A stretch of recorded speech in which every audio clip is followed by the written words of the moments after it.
जय हिंदू राष्ट्र। सबसे पहले राष्ट्र को प्रणाम। उसके बाद हिंदू हृदय सम्राट योगी जी महाराज, जय हिंदू राष्ट्र। आपके कारण, आपके पीछे, आप फ्लैगशिप हैं, आपके पीछे लोग खड़े हुए, समाज ने बदलाव दिखाया। इसके बड़े कारण हैं, अकेले आप, मगर फ्लैगशिप अपनी जगह होता है, बाकी सब चीज़ें महत्वपूर्ण होते हुए भी फ्लैगशिप महत्वपूर्ण होता है। दूसरे स्तर पर जय हिंदू राष्ट्र जाटो, आप मूलतः क्षत्रिय हैं, आपने वीरता दिखाई, आपने सहा ये कि मैंने जाटों का ठेका नहीं लिया। कवाल में जिस समय हमें मारा जा रहा था, हमारे आंसू बह रहे थे, ये दादा बेटा पोता 3 पीढ़ी की राजनीति संभालने वाले, जिनकी राजनीति उनकी पत्नी गायत्री देवी और उनकी बुआ और उनकी फलानी इन सब में घूमती रही है, इनमें से कोई बाहर नहीं निकला। हम पर हमले हो रहे थे, ये नहीं देख रहे थे। ये रामपुर का आजम खां, इसके इशारे पर जो लोग पीड़ित थे उन्हीं लोगों को दबोच लिया गया। समाज, एक पुराना इमरजेंसी का शेर है ना कि उन्हें ये ज़ुल्म, उन्हें घमंड के फरियाद का चलन न रहा, हमें ये फ़ख्र के मुंह में ज़बान बाकी है। आपने दिखा दिया कि राष्ट्र से बड़ा कुछ नहीं होता। और मूलतः आपकी प्रकृति, आप आर्य समाजी हैं। इस्लामी राजनीति तैयार की जाटों को मिलाकर, और उसका हित केवल अपना था। और इस पूरी बेल्ट में, पश्चिम उत्तर प्रदेश की बेल्ट में, ये तो बौद्धिकता रही है कि उत्तर प्रदेश का विभाजन नहीं हुआ। जिस दिन उत्तर प्रदेश का विभाजन हुआ और हरित प्रदेश बना, यहाँ का मुख्यमंत्री शांति दूत होगा। सारी राजनीति सिमट के रह जाएगी। आप जिनके कंधों पर खड़े होकर अपना कद बढ़ा रहे थे, आज वो आपके कंधों पर खड़े होकर अपना कद बढ़ा चुके हैं। और वही लोग जीत कर आए हैं इस पूरी बेल्ट से, आपकी कहीं। और उसका श्रेय केवल जाट योद्धाओं, वीर पुरुषों, आपको जाता है। आपके कारण से ये हुआ। इसके बाद इस अप्रतिम विजय का श्रेय अखिलेश यादव जी, जय हिंदू राष्ट्र। ना आप इतनी बुरी तरह तलवे चाटते, ना हिंदू उद्वेलित होता। आपके दाएं बाएं के लोग, ये स्थिति थी कि आप मुख्यमंत्री हैं, आपको टीपू नाम से पुकारने वाले लोग, उन्होंने बाध्य कर दिया पश्चिम उत्तर प्रदेश के पूरे प्रशासन को कि वो एक तरफा शांति दूतों के पक्ष में काम करे। ये मैसेज गया दूर तक। आपने सारे टिकट इस हिसाब से बांटे, जिसके जवाब में बाकी सब लोग इकट्ठे हुए। इस विजय का श्रेय आपको भी जाता है, बड़े पैमाने पर आपको जाता है।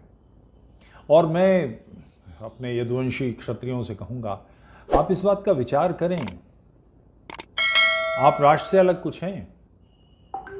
कुछ साल पहले नवेद नाम का एक लड़का, नावेद या नवेद नाम का, जो पाकिस्तान से जम्मू में आया था, उसके साथ के 2 लोग मार दिए गए, वो पकड़ा गया था। आतंकवादी था।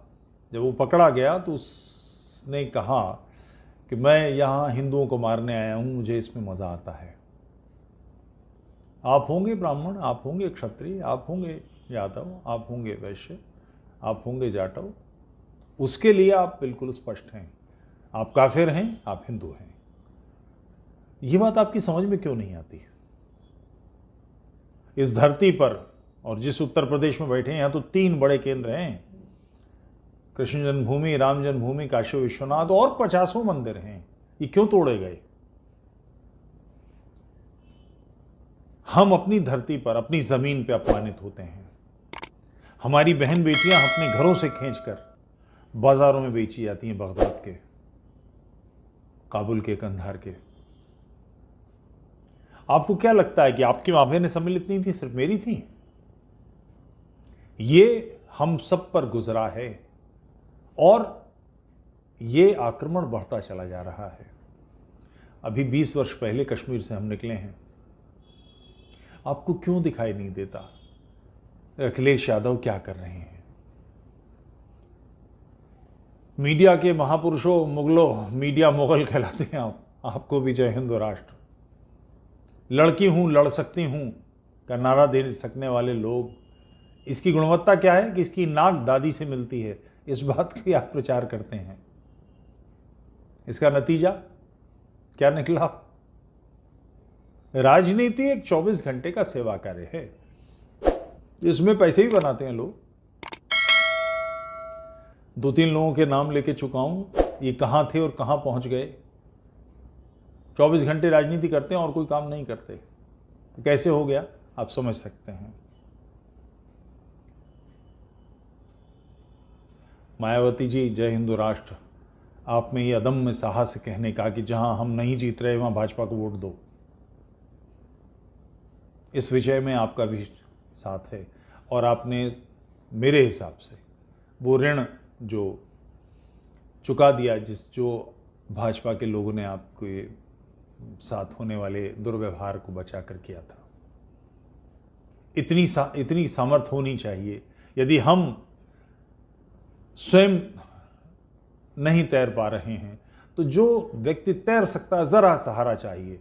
इसकी कीमत यह भी हो सकती है कि मैं डूब जाऊं, मगर उसको सहारा दे देना चाहिए कि कम से कम तू तो बच। ये सामर्थ होनी ही चाहिए। आपने बहुत श्रेष्ठ काम किया। जय हिंदू राष्ट्र। मुनव्वर भाई, मेरे बिरादर, मेरे शायर दोस्त, आप उत्तर प्रदेश छोड़ने वाले थे, मेरे ख्याल से टिकट तो करा लिया होगा। कहाँ, काबुल तशरीफ ले जा रहे हैं, कंधार जा रहे हैं, या कराची? महाजिरनामा जहां आपने जिनका गुणगान किया है उन महाजिरों में सम्मिलित होने, या क्या करेंगे? सीरिया कैसा रहेगा? इराक एक और अच्छा जगह, यमन ले सकते हैं। आपके बयान बाध्य करते हैं लोगों को सोचने के लिए। इस्लामी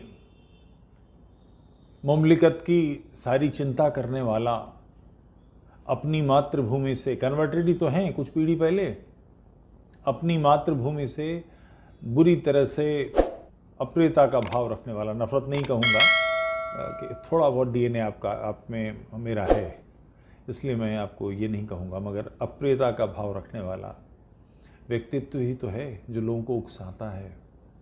आपको ध्यान होगा जब मुशायरे में हम लोग साथ होते थे, मैं आपसे और राहत से उलझता था, कहता था आप जो ताली बजवा रहे हो, इस तरह की शायरी कर रहे हो, उसके नतीजे में बाकी लोग क्या करेंगे, कुछ सोचा है?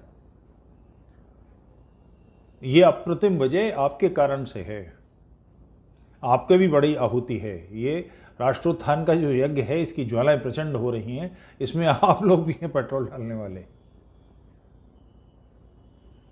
श्रेष्ठ काम।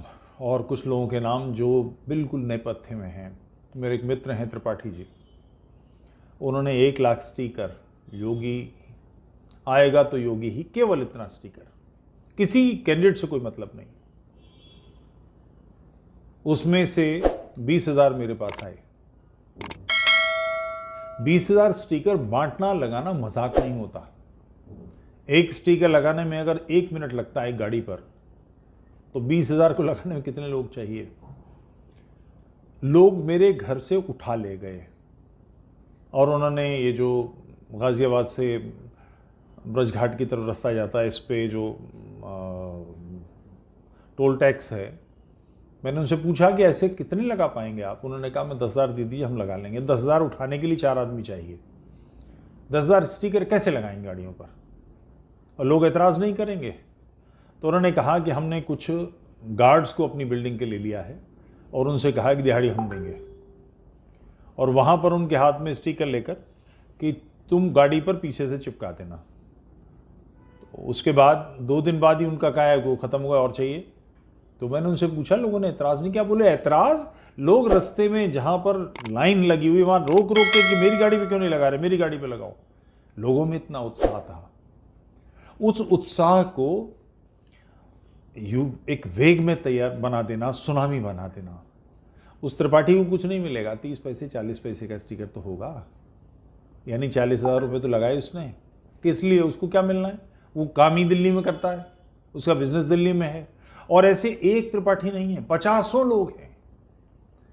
जो जहां बैठा है वहां से। आप कल्पना कर सकते हैं कि मैंने जब अपने व्हाट्सएप ग्रुप पे ये डाला कि ये आपको स्टिकर्स मिल सकते हैं, 50 लोगों के मेरे पास तुरंत जवाब आया कि हमें भेजिए। लोगों को इसका भी नहीं मालूम था कि हर जगह कुरियर नहीं जाता, मैंने सबको कुरियर कर दिया। 10-20 लोग उसमें महाराष्ट्र के, उड़ीसा के, राजस्थान के। तो मैंने लोगों से पूछा कि भाई आपके यहां चुनाव नहीं हो रहा, आएगा तो योगी, ये उत्तर प्रदेश के लिए उपयोगी है। बोले नहीं, ये हवा बनानी है। अब मैं समझ नहीं पाता कि भुवनेश्वर के आदमी को अपने नगर में आएगा तो योगी लगा के क्या मिलेगा, मगर योगी प्रतीक बन गए हैं धर्म का, राष्ट्र का। उन्होंने कुछ इस काम को करने के कुछ डूज और डोंट्स होते हैं, कुछ करणीय, कुछ न करने वाले काम। जिस स्पष्टता से उन्होंने काम किया वो हमारे हृदयों पर राज करते हैं। हमें कुछ नहीं लेना देना, कुछ भी आवश्यकता नहीं, मगर इन सबके समवेत प्रयास से जो इमेज बनी हुई ये थी, जो हिंदू हित का ध्यान रखेगा वही प्रदेश पर राज करेगा।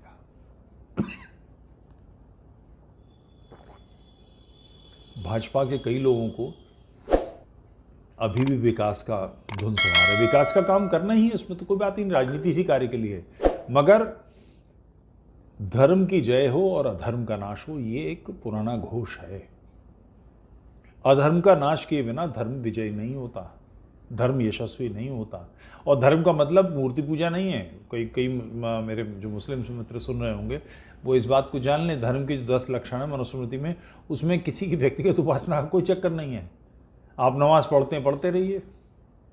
मैं मंदिर जाता हूँ, मैं मंदिर नहीं जाता, मैं ईश्वर को नहीं मानता, तो भी कोई अंतर नहीं पड़ता। धर्म बिल्कुल डिफरेंट चीज़ है। मगर जो सभ्य समाज के संस्कार हैं वो हैं धर्म। उसका हित करने के लिए जो उसका अहित कर रहे हैं उनको दंडित करना भी पड़ता है। और ये मैसेज गया मुख्तार अंसारी से। शहर में खुली जीप पर दंगाइयों का नेतृत्व करता हुआ आदमी आज थर-थर कांपता है पंजाब से इलाके में। दुनिया भर के प्रेस मीडिया को लगाता है कि उसकी गाड़ी का एक्सीडेंट ना हो जाए। कहीं पता लगा खोपड़ी में 7.62 की 2 गोली, बाजा बज गया। अतीक अहमद पे 10 कत्ल के केस हैं इलाहाबाद में। इसकी गुंडाई, उसके ख़ानदान की गुंडाई भयानक रूप से प्रभावी थी। अतीक अहमद के घर के लोग, उसके बेटे, उसकी बेटी, उसके परिवार के लोग कुत्तों की तरह दुर दुर करते हुए, कोई ब्रिटेन में बैठा है तो कोई फ्रांस में बैठा है, कोई भारत में नहीं है। अतीक अहमद का पूरा साम्राज्य ध्वस्त कर दिया गया। होटल नाजायज़ कब्जे करी हुई दुकानें, कोठियाँ सब ध्वस्त कर दी गई। ये इमेज इतनी रही कि लोग अपने कैप के ऊपर बुलडोजर के स्वरूप लगा के चुनाव प्रचार में उतर आए। ये ध्यान रहे, किसी एक भी व्यक्ति ने आरोप नहीं लगाया कि अन्याय हुआ, किसी की गलत चीज तोड़ दी गई। धर्म की जगह के लिए अधर्म का नाश आवश्यक है। इसका परिणाम एक तरफा, मुझे अभी भी थोड़ी सी खिन्नता है क्योंकि 300 सीट का क्रॉस करने का लक्ष्य था कि 300 क्रॉस करेंगी। और ये ध्यान रहे, मैं भाजपा का मेंबर भी नहीं हूं। भाजपा एक टूल है राष्ट्रोत्थान के यज्ञ का, वो सुबह है जिससे आहुति पड़ रही है, वो भुजा है जिससे हम शाकल्य डाल रहे हैं, होम कर रहे हैं, राष्ट्रोत्थान का यज्ञ कर रहे हैं। उसका एक टूल है भाजपा। इससे बेहतर कांग्रेस करे, उसका भी पालकी ऐसी उठाएंगे। सपा करे, बसपा करे, उसकी पालकी भी ऐसी उठाएंगे। बिल्कुल व्यक्तिगत हित से परे। ये प्रश्न मन में है, सबके है कि अद्भुत विजय हुई। पंजाब में क्या हुआ? पंजाब के बारे में कुछ मजेदार बातें आपसे निवेदन करता हूं। पंजाब में चूक हुई भाजपा से। किसान आंदोलन के नाम पर जो कृषि कानून बनाए थे, भाजपा पर दबाव पड़ा और ये बताया गया कि ग्रामीण क्षेत्रों में भाजपा के कार्यकर्ताओं को घुसने नहीं दिया जा रहा, इसलिए पीछे हटना पड़ेगा। मजेदार बात, राजनीति में जिसके पास शक्ति है, जिसकी सरकार है या जिसके हितैषी लोग हैं सारे, केंद्र उसका है और वो डर कर बात करेगा।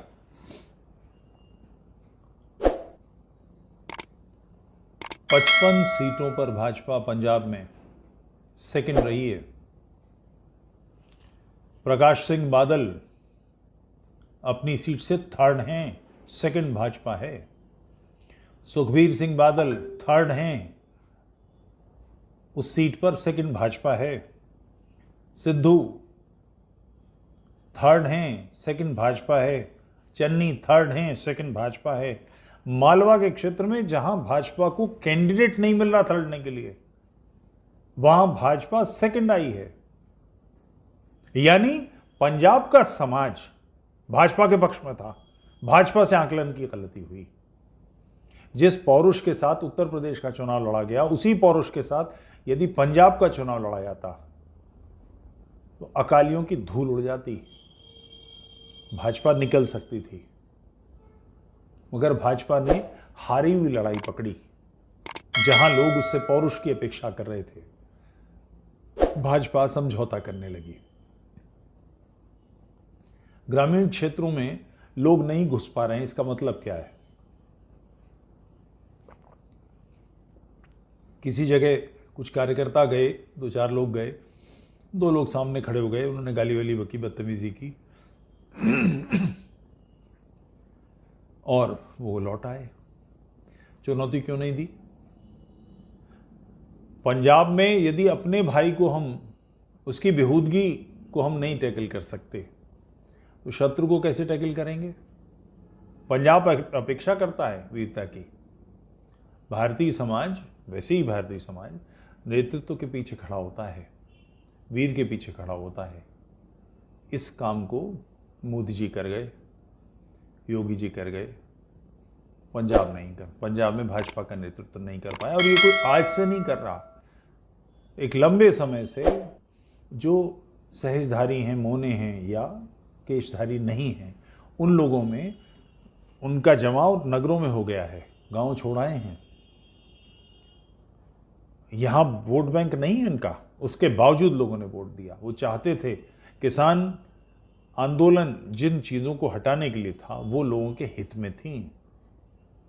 आपने धरना अपने कार्यकर्ताओं की कायरता को लेकर आपने जो सही काम था उसको पीछे, सही कदम रखा था आपने, वो पीछे हटा लिया।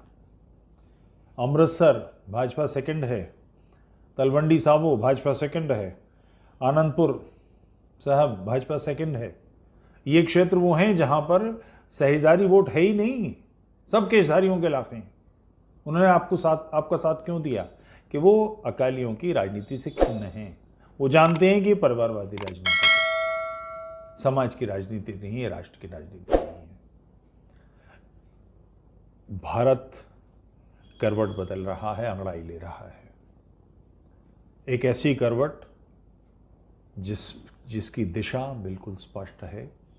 युवा भारत चैतन्य हो रहा है।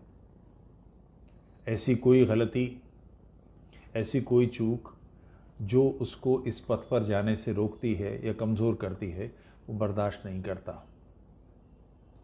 योगी जी पर कोई एक भी आक्षेप कि वो बेईमान हैं, उन्होंने गड़बड़ किए, उन पर और आक्षेप हैं, क्रोधी हैं, उग्र हो जाते हैं। मगर ये तो सेनापति का काम है। जैतून की टहनियाँ हिलाने, सफ़ेद झंडी हिलाने, सफ़ेद कबूतर छोड़ने के लिए सेनापति नहीं होता। उसको इसी काम के लिए लाया गया है कि जहां अन्याय हो रहा हो उसको ढेर कर दो। उनका स्टेटमेंट 10 तारीख के बाद सब जितनी गर्मी है सब निकाल देंगे। इसके जवाब में जो तालियां बजती हैं, वो जो मुनव्वराना ताली बजवाते थे और राहत इंदौरी बजाते थे, उससे 10 गुनी थी। ये रास्ता खुलता है तेजस्विता का, वीरता का, पौरुष का। अब भारत तरुण भारत है। वो अपने नेतृत्वकर्ताओं में ये गुण चाहता है बेवकूफ़ी की बातें मीडिया उछाल देता है कई बार। अब इस बात को कैसे देखा जाए कि एक लड़की आई है जिसकी नाक अपनी दादी से मिलती है, इस बात के कारण वो पार्लियामेंट का इलेक्शन जीत जाएगी, असेंबली का इलेक्शन जीत जाएगी, जिता देगी।